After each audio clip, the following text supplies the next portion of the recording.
this business of skywriting is simple enough. But of course there's a knack to it, same as anything else. Some folks learn quickly and some have to give up after years of trying. I suppose there's only about a dozen smoke riders in the country. Mechanically, it's not so complicated. Step up here and I'll show you. See this little trigger here? Well, that's a part of the pen we write with. When the trigger is pulled back, it opens a valve which permits chemicals to shoot out into the exhaust pipe. The exhaust pipe, being just about red hot, heats up the chemicals and makes the smoke you see from the ground. The tanks in the cockpit have to carry about 400 pounds of smoke oil. When we have to write long sentences, we use 2 planes. In our team, we have 3 planes working together. Well, we're off.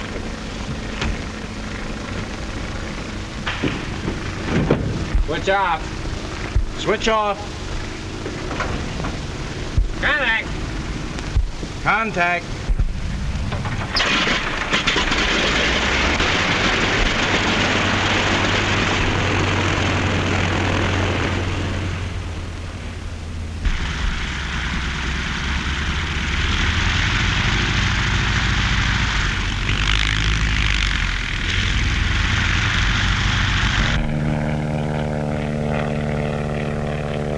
Of course, it's all in the viewpoint.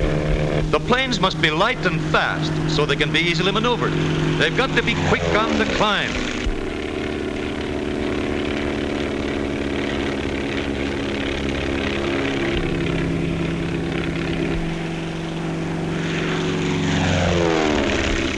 About 2 miles up, most of the riding is done.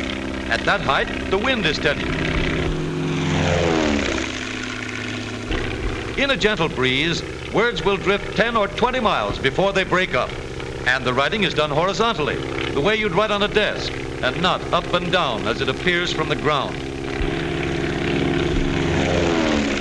To make it trickier, they have to write backwards or upside down, depends on how you look at it. So it will be right side up to you on the ground.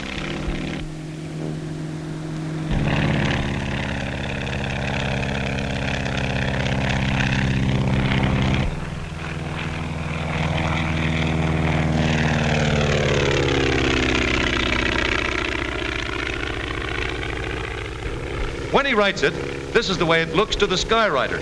And this is what happens when 3 smoke riders go into action at once. They've got to give each other elbow room. But then, it's a pretty big slate. Phew! Looked like a collision that time. Had to be mighty close timing on that one. But when you get around under it, it begins to make sense. To make it a little bit easier, they have the words already written out, upside down, on the instrument board. But they've also got to keep their eyes on all those dials and instruments and smoke gauges while they're using the sky as their billboard.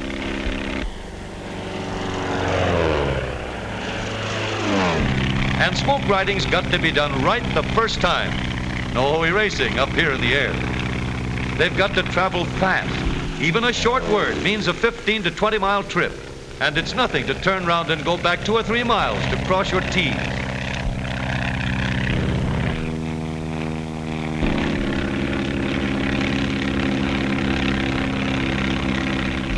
To stand the terrific strain of turning and twisting, the planes have to be strong, yet capable of a cruising speed of over 120 miles an hour.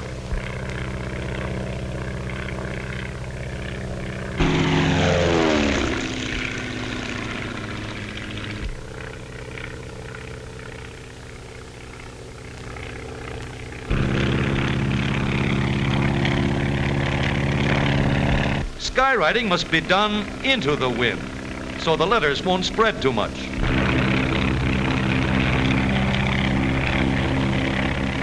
And out of the sun, so folks watching won't have the glare in their eyes.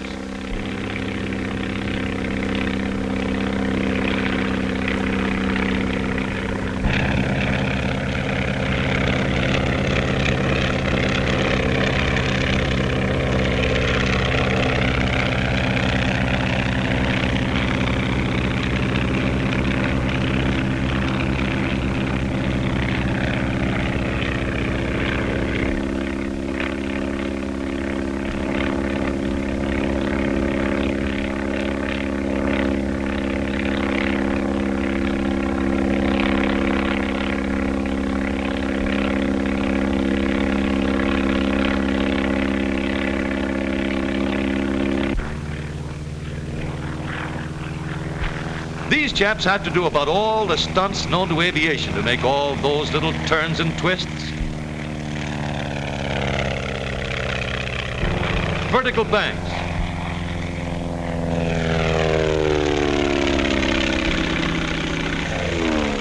Loops.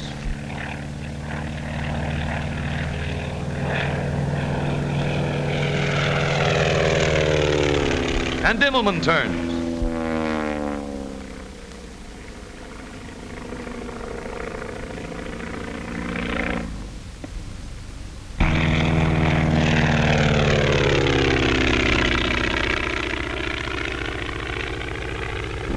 That calls for pretty good pilots and sharp eyes to follow them. But when the weather is right and they've finished a good job, the smoke riders get a big thrill and enough satisfaction to make up for all the duds and floaters that result from wind and clouds. A human bumblebee buzzes across the sky. 1,000,000 cubic feet of smoke left hanging in the blue each minute like a long white rope. But remember, there are a lot of people looking over your shoulder, so don't start writing love letters in the sky.